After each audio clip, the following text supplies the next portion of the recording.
Quand on parle de gastronomie à Télématin, on tâche effectivement de parler de saison également. Ah oui. Et là, la saison, en ce moment, que ce soit à la montagne ou en bas, enfin c'est plutôt à la montagne quand même. Oh oui, c'est la Pourquoi est-ce fondue. qu'on ne parle pas de fondue dans les plaines? Eh ben, parce que si vous voulez, c'est avec ces vacances d'hiver et les sports d'hiver que la fondue dans les années 50 a vraiment pris son véritable essor. Et c'est à ce moment-là qu'on s'est mis à en faire de plus en plus. C'est vrai que quand il fait froid, on a envie de se mettre sous la couette et de manger des choses un petit peu riches. Voilà. La fondue, c'est parfait pour ça.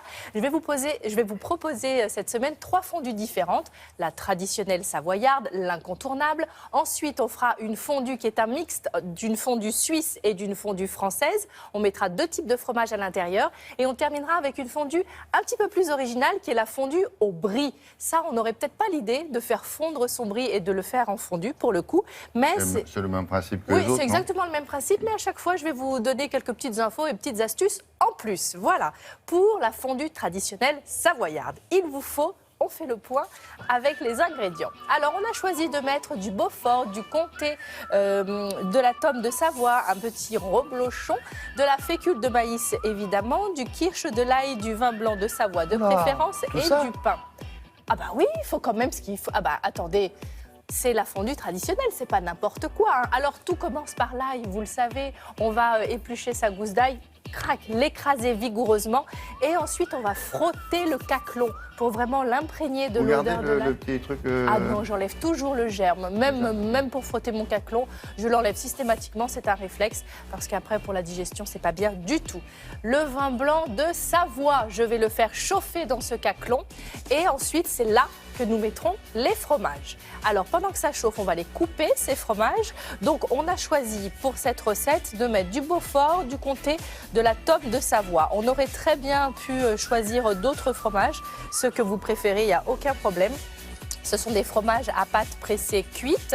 On les coupe en très fines lamelles. Vous avez vu comme je coupe vite? C'est Oui, quand même c'est magique. formidable. Écoutez, vraiment, Vous êtes professionnel Ah peut-être, oui, hein, oh c'est là ça. là. Et puis, Et quel est le type qui siffle derrière vous depuis le début là? il a envie de manger sa fondue. Il faut lui dire qu'il se calme, lui. Hein. Vous avez remarqué, j'ai enlevé la croûte de tous les Ah, bien fromages, sûr. sauf le reblochon. J'ai laissé la croûte. Pourquoi? Et là, on va, parce qu'elle ne nous dérange pas, elle va fondre dans la fondue. Et là, on va mélanger en ajoutant les fromages petit à petit. On ne met pas tout d'un coup. Vous mélangez bien, vous pouvez former des huîtres. Regardez. Voilà. Et là, au dernier moment, c'est le dernier fromage que l'on ajoute. On met le reblochon. Alors ensuite, on va délayer un petit peu de fécule de maïs avec du kirsch. Alors certains craignent, c'est traditionnel, ça se fait comme ça, la fondue savoyarde. On met un petit peu de cet alcool-là pour relever un petit peu le goût des fromages.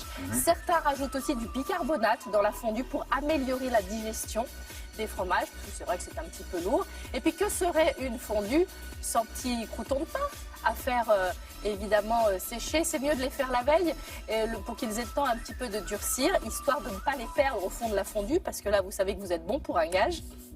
Ouais. Vous mettez, ah bah oui, là, et ensuite, eh bien, évidemment, nous allons planter le petit, Il faut qu'elle voilà. soit onctueuse quand même. Ah Il oui, ne faut pas que ça soit trop liquide. Absolument, non, il ne faut pas que ce soit trop liquide. Alors, si c'est trop liquide, vous pouvez rajouter un petit peu de fécule. Si ça ne l'est pas assez, un petit peu de vin blanc. Vous essayez de trouver le bon compromis, quoi, la bonne texture en tout cas.